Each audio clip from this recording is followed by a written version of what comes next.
Hello friends, आज काय खास मध्ये तुमचं खूप खूप स्वागत आहे। तर इकडे ना आज आपण मटण अळणी पाणी बनवणार आहोत। तर त्याची रेसिपी काय आहे ना ते मी तुम्हाला सांगणार आहे। तर त्यासाठी मी इथे पाव किलो मटण घेतलेलं आहे। पहिले आपण ह्याला मॅरिनेट करणार आहे। तर इथे मी पाव चमचा हळद घेतली, अर्धा टीस्पून मी मीठ वापरले। आता छान मॅरिनेट करायचं आपल्याला, त्याला लावून घेऊया आपण। तर आपण त्याचे फोडणीसाठी काय घेतले ते बघूया। आणि आता आपण हे 10-15 मिनिटांसाठी मॅरिनेट करून ठेवणार आहोत बाजूला। तर इथे आपण काय काय घेतलंय, एक मोठा कांदा घेतलाय आपण कापून, लसणाच्या 10-15 पाकळ्यातल्या मी एवढ्या अर्ध्या घेणार आहे, सगळ्या नाही घेणार। 10 पाकळ्या घेणार आहे लसूण, आणि आलं घेणार आहे 1 इंच। 1 इंच आलं घेणार आहे वाटण्यासाठी। आलं लसूण पेस्ट लागणार आहे आपल्याला। हे एवढ्याची आपण पेस्ट करून घेऊया। हे कोथिंबीरच्या थोड्याशा काड्या मी टाकते वाटणामध्ये। तर आता आपण ना इकडे 2 टेबलस्पून तूप घेणार आहे।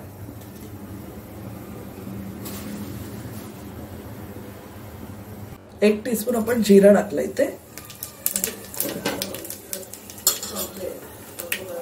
2 तेजपत्ता टाकले, आणि अर्धा मी कांदा कापून घेतलाय तो आपण टाकून घेऊ।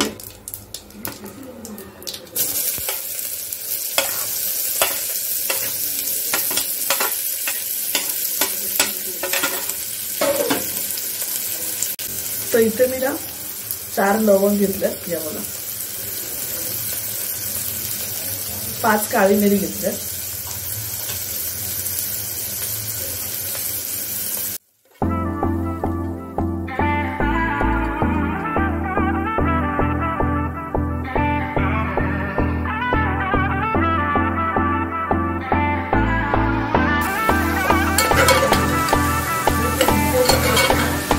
आपण एक दालचिनीचा तुकडा इथे टाकलाय, 1 टेबलस्पून आलं लसूणची पेस्ट जी आहे ती हिरवी कोथिंबीर ती टाकली,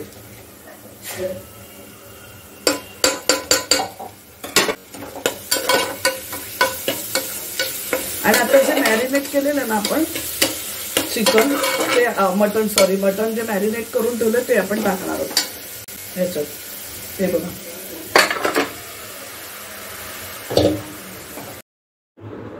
एक ग्लास आपण बाजूच्या गॅसवर गरम पाणी करून घेऊया। कडकडीत गरम पाणी आपण टाकणार आहोत।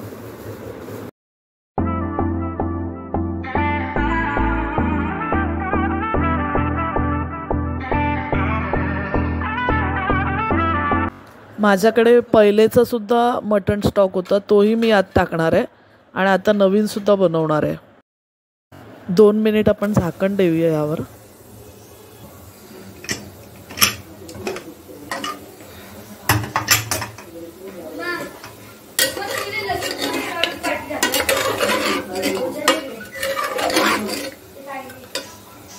आता आपण जे स्टॉक आणि पाणी गरम केले ते थोडंसं टाकणार आहे याच्यात शिजायला, कारण आपण जेव्हा आपण शिजवत असतो ना मटण किंवा चिकन, तेव्हा गरम पाणीच टाकायचं, त्यात थंड नाही टाकायचं। हा अळणी पाणी जे आपण बनवतोय ते म्हणजे लहान मुलांसाठी तर खूपच लागतं। तर असं पण सुंदर भाताबरोबर पण नुसतं खाऊ शकतो, पण लहान मुलांना खूप आवडतं हे, कारण तिखट नसतं ते। आजारी माणसांसाठी खूप चांगलं सूप म्हणून देऊ शकतो पण। तर आपण इथे कुकर बंद करून मीडियम हीट वरती 7 शिट्या घेतल्या, आणि झालेलं आहे आता आपलं अळणी पाणी तयार। तर आपण सर्व करूया गरम गरम। तर आपलं अळणी पाणी रेसिपी तयार आहे। जसं मी केली तसे तुम्ही पण करून बघा, आणि मला नक्की कळवा तुमची कशी झालेली ते। चॅनलला लाईक, शेअर आणि सबस्क्राईब करायला विसरू नका। धन्यवाद।